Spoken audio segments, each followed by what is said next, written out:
welcome everybody. It's really exciting to kick off our first webinar series of the Business Blueprint for Workforce Strategies in Maine's Evolving Economy. And it's exciting that we're able to start off our first webinar in November, and this series will run through April of next year, one per month. And I'll give you a little teaser at the end of the next series that's coming on. My name's Dan Belyea. I'm the Chief Workforce Development Officer for the Maine Community College System. I've been with the system for a little over 35 years, 28 of those years at one of our local community colleges. I'm really excited to welcome all of you to this webinar. And there'll be an opportunity for you folks to ask questions in the chat. We'll get to those questions at the end as we work through our agenda. We'll have a presentation from Josh Howe, who is managing and running our remote worker training program, and he'll have a great chance to share what's happening in the world that we're working in on remote work. I'm also really pleased to welcome Trujillo Luengo from the state of Maine, who has been a great partner with Community College System and has a vast experience in state government and in local government as well. And we welcome you, Julia. Also want to introduce Bruce Walker, who will be asking some questions of, and Bruce is with LL Bean, and we're excited that our partner from LL Bean, Bruce is the Director of Customer Satisfaction. And I noted, Bruce, that you've been with LL Bean since 1982. So thank you for joining us here today. I also want to thank the members of our Remote Worker Council who has been advising Josh and company on the work that we've been doing around remote work as we launch through training 700 folks in remote worker skills with occupational skills. So thank you very much. So who is the Harold Alfond Center for the Advancement of Maine's Workforce? Well, I can tell you it's a program of the Maine Community College System, and the center is a great launch of the use of public and private funds. It launched 18 months ago with two things. One was the infusion of $35 million of Maine Jobs and Recovery money from Governor Mills to the Workforce Center, and our gift from the Harold Alfond Center, who holds the name of this virtual workforce center. And what we're doing is we're deploying $62 million in training dollars to help fund three stages of training. One is our entry-level training, and that's training those folks in entry-level positions across the state of Maine, utilizing our 7 community college partners. The second stage is stage 2, which is our incumbent worker training program, which provides up to $1,200 or 50% of the cost of incumbent worker training. And I'm really pleased between those two programs. In the last 18 months, we've trained 15,000 individuals, 4,100 in stage 1, which is Maine Jobs and Recovery, and just north of 11,000 of incumbent workers. And we've invested those dollars strategically across the state of Maine. So we're excited that the center is launched and has a support network of center staff that's supporting front of the house activities by getting resources out to our colleges or third-party training vendors or our employers. So that's doing really well. And we're excited that we're here presenting on this really important topic. We hope that you'll all be able to ask some questions in chat. We do have some questions that we'll be asking both Bruce and Julia, and once we get to that stage in just a few minutes. And with this, I would like to turn it over to Josh Howe, who's the Deputy Executive Director of Workforce Training for Remote Work. So Josh, this is all you now. Great. Thank you very much. And thank you for joining us this afternoon. Appreciate you taking some time to join us and talk about remote work and what it can offer your organizations. I do have a short slideshow. I'm not going to bury you in PowerPoint, but want to walk through a few pieces with you. So I'm going to share my screen now.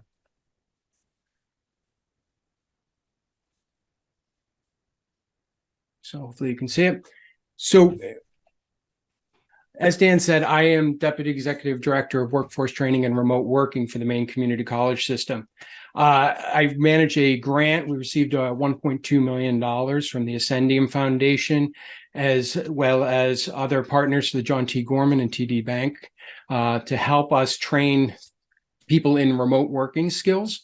And frontline workers, as well as supervisors and organizations.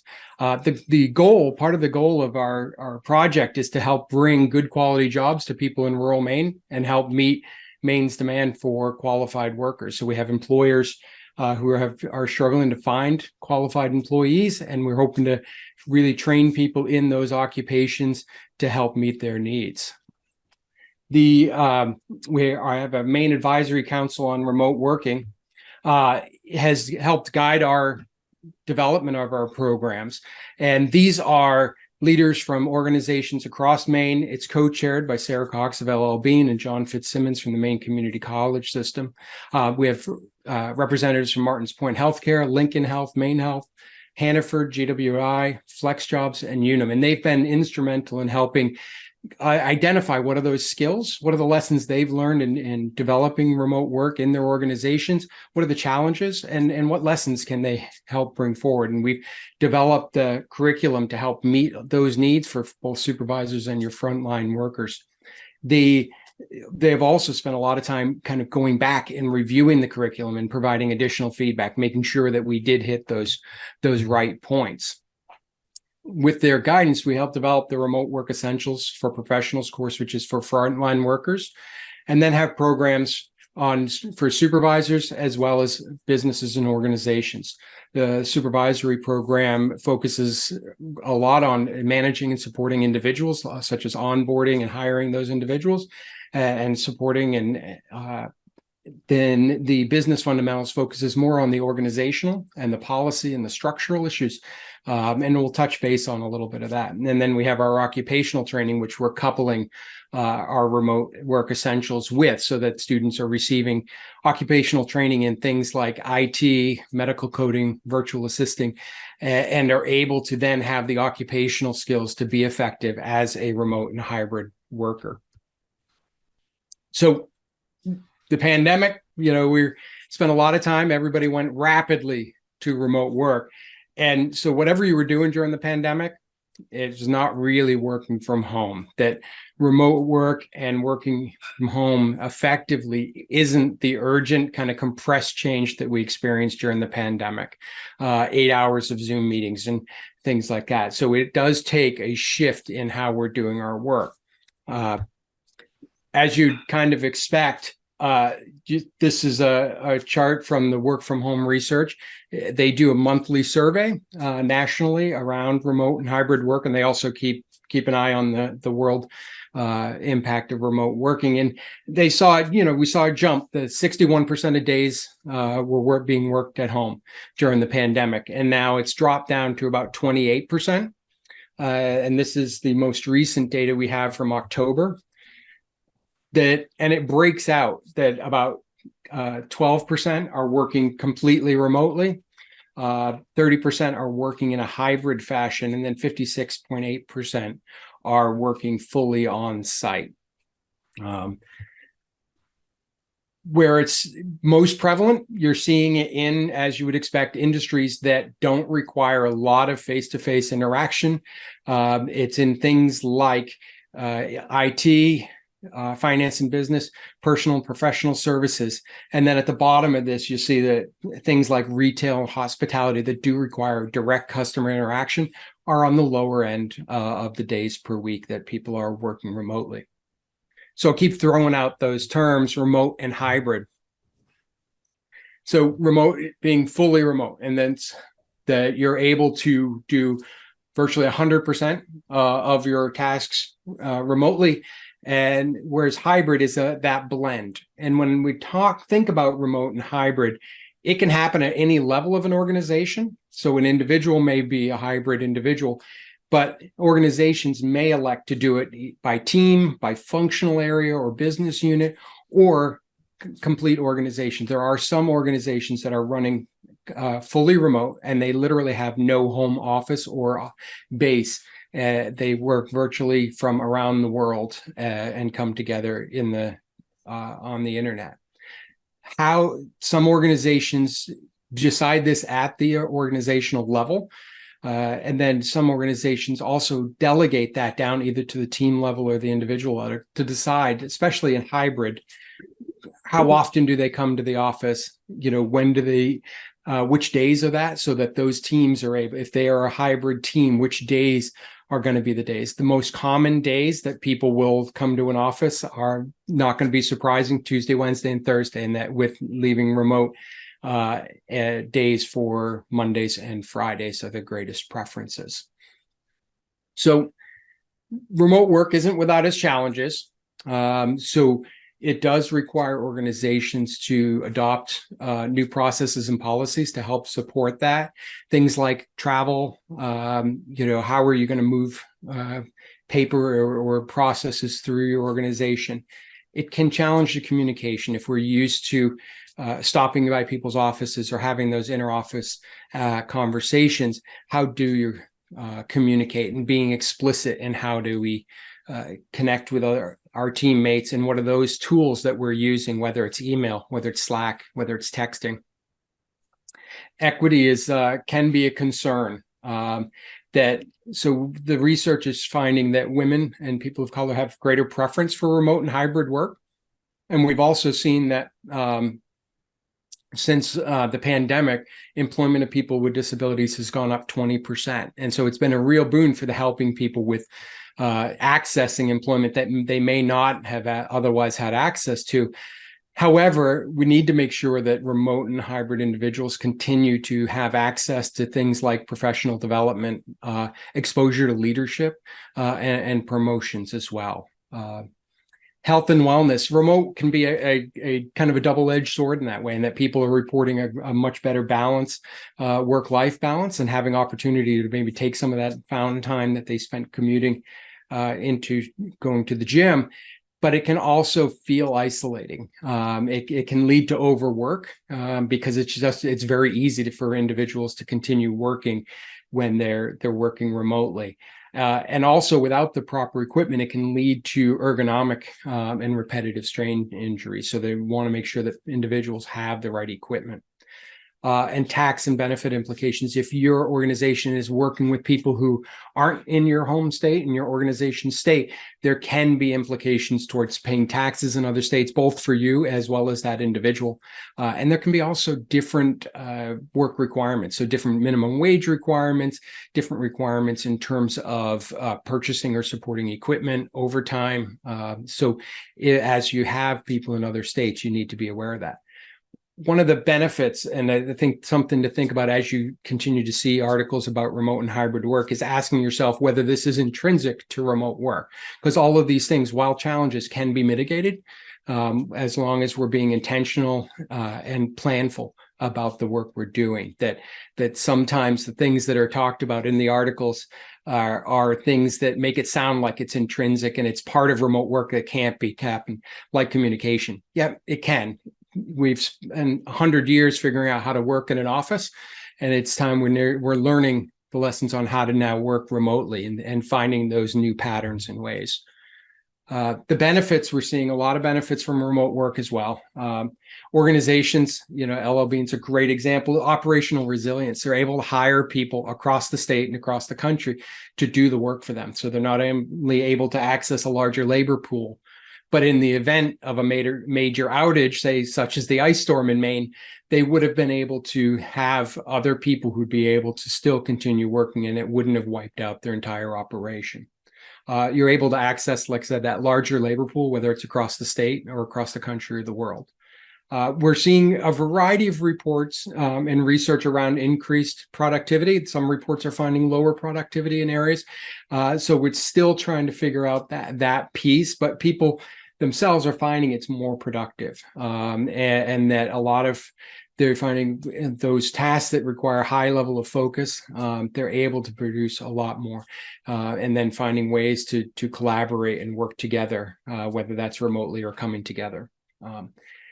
organizations are finding decreased turnover with remote and hybrid workers. Workers themselves are finding more increased job satisfaction and improved work-life balance, which is probably leading to that decreased turnover, that it's really allowing them to find that balance and reduce costs. And this is not only for the employees who are saving money perhaps on food and commuting and clothes to the office, but organizations are finding cost savings, that it's cheaper to recruit. One research report found it was 13% cheaper to recruit remote workers because they get a lot of applications. On LinkedIn, more than 50% of the applications that come through LinkedIn are for remote positions, even though remote positions make up only 12% of their job postings. So it's actually very competitive to find remote positions now for job seekers. So as an organization, you're able to really recruit and get candidates you may need. So as I said, finding new ways to work. And I like this analogy. It's like learning to drive on the wrong side of the road. You have to get to the same destination. Now you have different signals, cues, and controls, and that does take some time to get used to. And giving ourselves some of that grace to find those new ways and be okay with some of that uneasiness. And if anybody has ever driven on the other side of the road, I shouldn't say the wrong side of the other side of the road, you'll realize that awkwardness initially and how it does get easier the more you do it. So and I'm throwing a lot of information, and any one of these could go much deeper, but I want to just give you an introduction and then get to our guests. But for organizations, it does take some shifts in kind of how you're working and thinking from a high level. So there's less serendipity in a remote environment, that we need to be a lot more intentional, that I am not likely to just run into Dan in a hallway. I need to maybe reach out and schedule that time, or reach out just if I need something. Being purposeful of how we're planning out our coming together, and what are we doing when we are coming together in an office, and making that time valuable. We don't want to necessarily go into the office and then we all disappear and do our Zoom meetings so it defeats the purpose. So what ways are we coming together when we come to an office and on our non-hybrid days? How do you measure performance? Are you looking at what people are actually doing rather than just their attendance, and that we think they're sitting in front of their computer and therefore they're actually performing? And how do we measure that? And what does performance actually look like? Moving asynchronously, one of the great benefits of remote and hybrid work is some of that time flexibility. And by moving so that we're not having to be on, say, a Zoom meeting, what can we do offline or not in a live meeting? Using things like Slack to have conversations, using document sharing so that we're not sitting together and actually editing or writing a document collaboratively in a meeting. I've heard that joke, this meeting could have been an email. That's the same in remote, and really being cognizant of what is this meeting for, and how often are we meeting, and are there pieces that we can be doing asynchronously.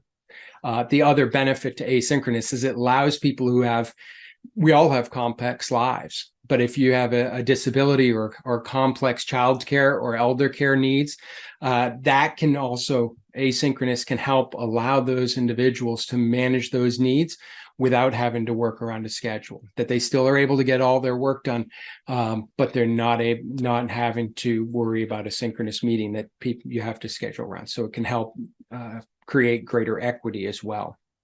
And then what goes along with asynchronous is moving from verbal to written. So where we may have onboarded individuals verbally and just sat down and walked them through it, now it's documentation, it's video, it's other ways. And then when we do meet with them, we are able to take that next step and have deeper conversations with those individuals. Some of the areas I mentioned before is your processes, your policies, and your infrastructure may need modification and changing. So processes like hiring and onboarding, looking at your job descriptions and what are the tasks in those jobs. How do you collaborate? Do you require physical signatures on documents? Policy, again, what hours can people work? Are you able to time shift? Where are you allowing people to work? Is that, and I know some organizations, I live in Auburn, some organizations, if I was going to go up to camp and work for 3 months during the summer, what does your organization require people to do? Do they need to report that to you, or are you okay with them? If they're traveling to another state, are you having to just to think about those things ahead of time before you run into a tax situation, and have conversations? And your infrastructure, what are your technology to support that? Do you have the collaborative tools? Do you have the security in place that will help support that, whether that's VPNs?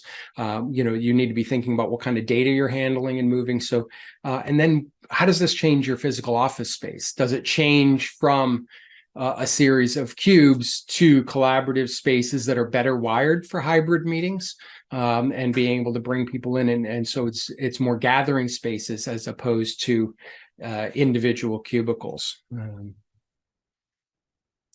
And just to finish off here, that I want you to remember a couple of things. It can be productive and effective and desirable. That remote work has benefits for both our employers and for our employees, that can be really beneficial to both of us. And that challenges that we encounter can be mitigated for the most part. That remote work does have it, but we're able to be intentional and mitigate most of those. And that it does require some different things of us. It does require us to develop some new processes and policies and infrastructure. It requires us to adapt. That the way we lead in a remote environment does take different things of us as leaders, and the ability to communicate and how we interact with our staff and bring folks together. And then also intentionality in thinking through and being intentional about how we connect with people, how we transmit our company culture in a remote environment. And so we do need to be a lot more intentional, because that, like I said, that serendipity isn't quite there as much as it is in an office environment. So I'm going to leave it there, so that we're able to have some more conversations. You will get all of my contact information at the end of this webinar. I believe we're going to be sending stuff out. But here's some of my details. Feel free to reach out if there's anything I'm able to help with. And I appreciate your time. Great. Thank you, Josh. What a really great presentation and information sharing. I know we probably could dig in for hours on this, but nice job. And I know if folks have additional questions, they can reach out to all of you. So thank you so much. So we'll now transition to introducing again our two folks who are going to be able to answer some questions and talk a little bit about what they're seeing from their landscape. And I'll ask both Bruce and Julia to introduce themselves and tell them a little bit about what you're doing in your current work, and then we'll jump right into the question. So Bruce, how about if you go first? Okay, thank you. Bruce Walker, I'm the Director of Contact Centers for LL Bean. I've been at LL Bean, this will be my 42nd peak this December, so I look forward to that. And I overseeing all the operations. We were about 50% virtual before the pandemic struck, and since then we're 100% virtual. And a lot of my day-to-day is just trying to create a environment that maintains our culture, because that's really what makes LL Bean distinct.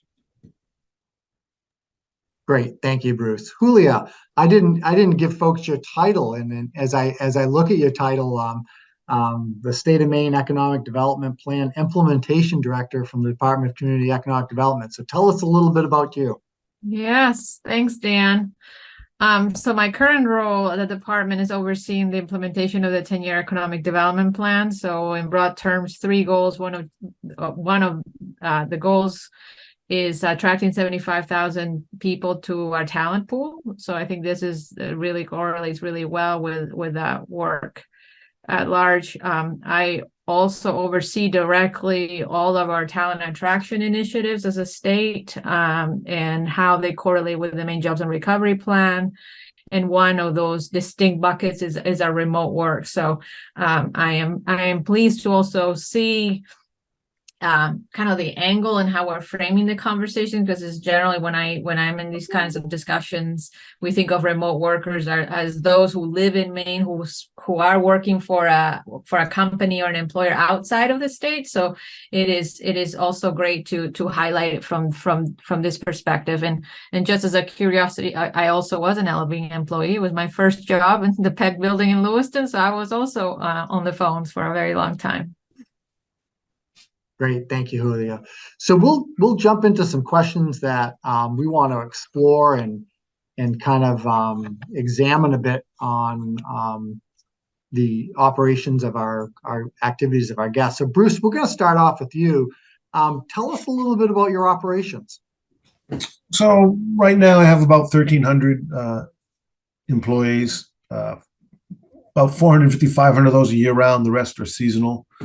100% virtual. I do also have a small operation of about 60 folks in Costa Rica. And again, they work all virtual from their homes. And, we support any interaction a customer may have, social media, email, phone, mail. We still support mail, which is kind of hard to believe, but that's all done. And we really just focus on trying to maintain that legacy of world-class service and making sure that folks are treated in a fundamentally human way. And that's our goal. And the shift to virtual has had challenges, but I think we're still doing quite well. Wow, that's amazing. So just you folks have been remote since 2008. What prompted LLB to transition its contact centers to remote work, and tell us a little bit about its impact? So originally, we really transitioned to remote work as a cost savings. We had some large facilities in Waterville, Bangor, Portland, and Lewiston, and we closed Waterville and Bangor, Waterville in 2010, Bangor in 2016, but we wanted to retain the workforce. We could not, within the greater Portland area, hire the numbers that we needed in those days because of the growth of the web. At one point, I had almost 5,000 agents in the state of Maine, and we had to be in different labor markets. We transitioned out of those buildings as cost savings. We wanted to preserve the employee, so we went to virtual work, remote work. And we're kind of on the leading cusp at that point. There weren't many call centers that were going 100% virtual. And as we closed down Waterville, we transitioned employees into that. And there were a lot of learnings. And the technology wasn't as fully developed as it is now. Primarily, we still had sites that folks could come to periodically. We could have them come to Lewiston, or we have them come to Portland. And it was only until 2020 that we went 100% virtual. But it was cost savings at first. Then it was health and safety. And then it was just going all virtual because we thought the technology supported it. And that was also called cost savings because we closed 2 large call centers in Lewiston and Northport. Wow. Tell us about your talent attraction and the opportunity to work remote for LLB. So remote work has just been one of the biggest boons to us at LLB. We could never, within the existing labor markets that we had, hire enough workers. And so that was with Waterville, Bangor, Lewiston, and Portland. And so I always at peak had to run programs to have leaders jump on, people from LLB jump on. We had a friends and family program so that for just like 3 nights, we could have people jump on for those critical volumes. And we could never hire enough folks. As soon as we went virtual and through the pandemic, we started to have in excess of 2,000 to 3,000 applications each season. And even this year, completely hired, filled all our positions. And I had about almost 3,000 applications in queue that we just didn't need. So opening up LLB to the whole state of Maine was just a huge advantage for us. And it's just an incredible difference. We don't worry about attrition. There's so many things that we used to just obsess over, trying to make sure we had enough staffing at peak. And now we're in just a completely different place, and it feels really good. That's very exciting, Bruce. With any change, there's obviously some challenges. What were some of the challenges that you folks have experienced? First, technology, because we started in 2008, and second technology, even to this day, as we transition through Teams and all the different things we do, because technology changes. So we're constantly upgrading it. And then on the human side, it was really trying to recreate what happens naturally on site. When someone comes on site, they will talk to their peers. They'll catch up on what happened on the weekend, oh, my son's wedding, and they have time and space to interact. And there's this danger being virtual, especially in a call center where you just log on, we see exactly where you are, we control you kind of for every second, to not recreate that spaces and that time for folks to just interact. And it's a pretty easy trap for us to fall into, because it's okay, your login's here, we're watching your phone time, you're working at home, so we want to be really focused on that, and almost over focused on that. And we had to start creating space for folks to do what they do and we're doing on site, and just kind of observe that folks had the opportunity when they're walking to the cafeteria to interact. They could sit with their teammates in the cafeteria. There's a lot of exchange of information and updates, and also from a mental health capacity. Someone at home is isolated. Someone in a call center who gets a bad call, they can turn to their peer, and that helps. That helps take the emotion out. It helps decompress. That doesn't happen. We set up a reset room that we call, that folks can join through Teams, where if they have a difficult call, they can talk to their peers. And it's really just about decompressing and resetting. So we had to recreate a lot of things that we took no notice of when we were on site. It just happened. And we had to be very intentional about that in the virtual space. Wow, that's really interesting. So tell us, we're hearing a lot about productivity, and is it up, is it down? Tell us what your experience has been in that arena. So on the whole, I think productivity is not changed. And we looked at it a lot. And you could look at system downtime, and that increased. Absolutely. People are struggling with technology. People may not have very good PC skills working from home. On site, it's always a consistent environment. So there's elements you can see that might be down, and there's elements you can see that might be up. And then you start saying, well, wait a minute, I don't have to worry about snowstorms. I don't have to worry about this. All in all, we believe productivity is kind of stayed static.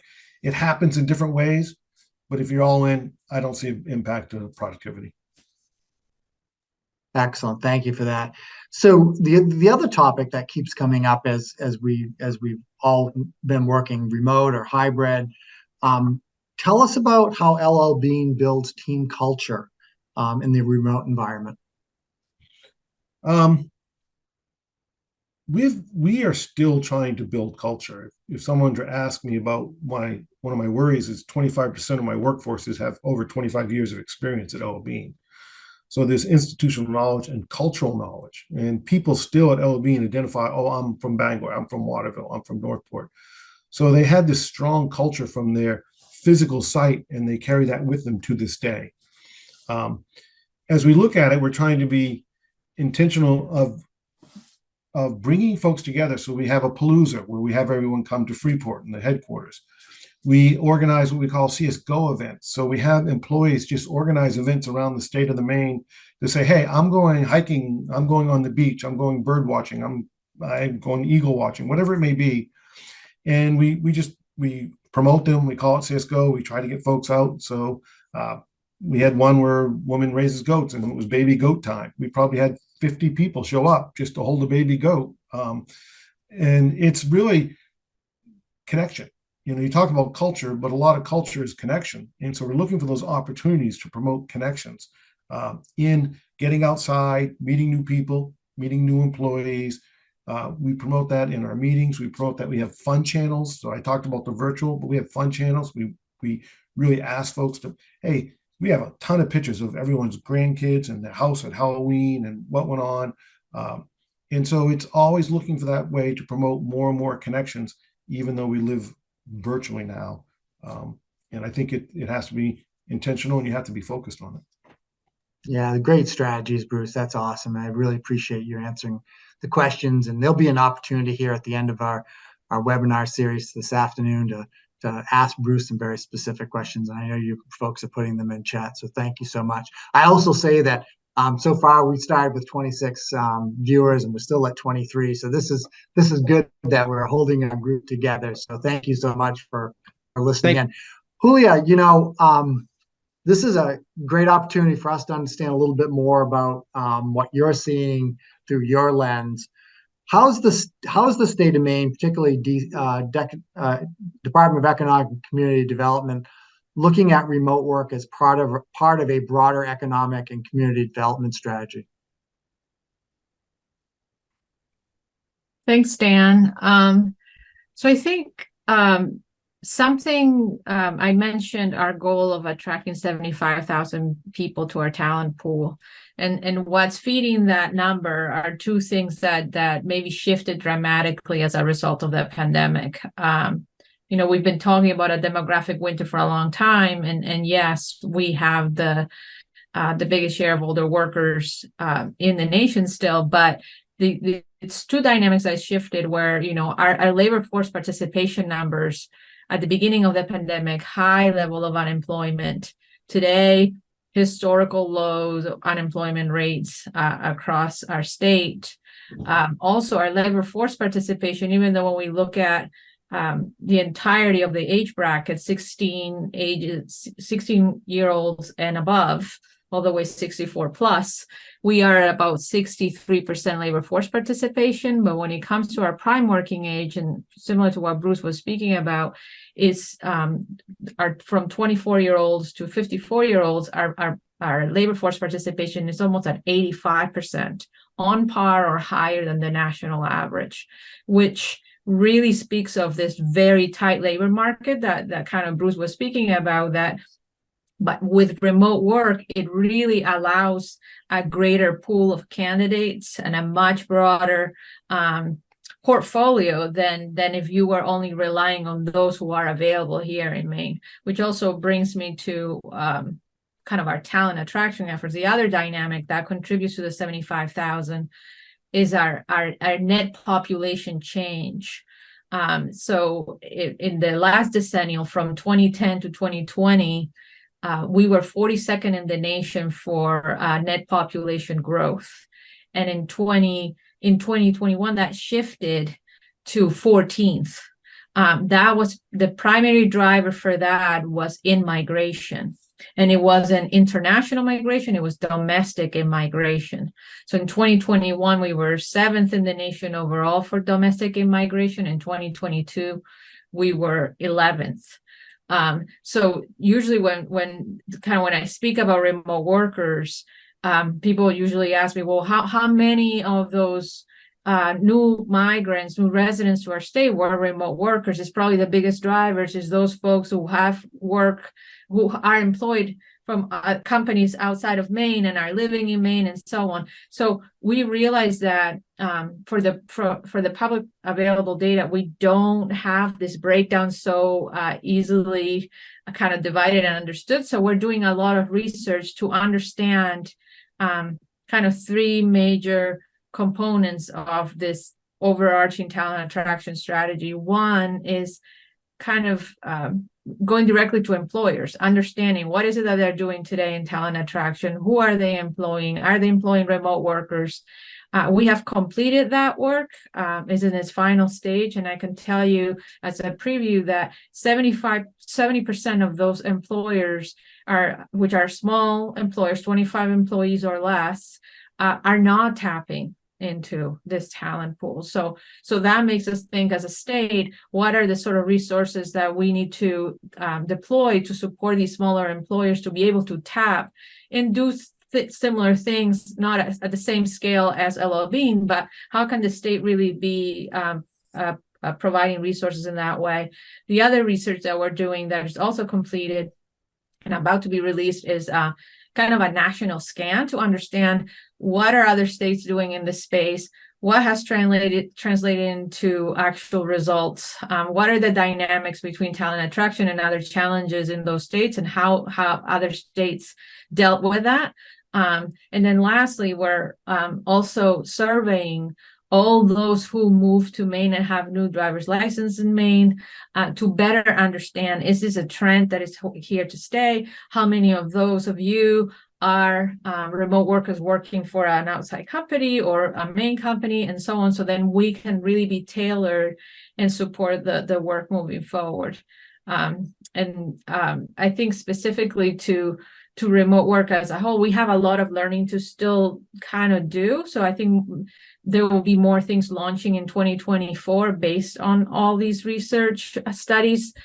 But I think something that correlates a lot with what Bruce is speaking about that we have heard elsewhere in this research is supporting, how can the state support those opportunities for employees to come together and create these opportunities all over our state, so that small businesses can also deploy these kinds of best practices that Bruce is speaking about. So that's just kind of an initial introduction to what we're doing. It's fabulous work. It's just very interesting to see the inside of what's happening. You talked a little bit about the challenges of employers, but what about the employees? Tell us a little bit more about that. What are the biggest barriers for those that want to live, work in Maine? Well, I think this is not unique to remote workers, but I think, of course, we're doing actually a refresh of the 10-year plan, and I've been meeting with over 55, 60 different stakeholders, have held 7 regional meetings from Presque Isle to Scarborough, Damariscotta, etc. And what we hear is housing. Of course, housing is a huge challenge. It used to be, I want to move to Maine, but I'm not sure if my partner or my spouse is going to have an opportunity there. And now is housing is what we hear, no matter if it's Presque Isle or Scarborough. I think the other is what I call sort of the 3 amigos, is housing, transportation, and childcare. Huge investments in our childcare system, lots of coordination across different levels.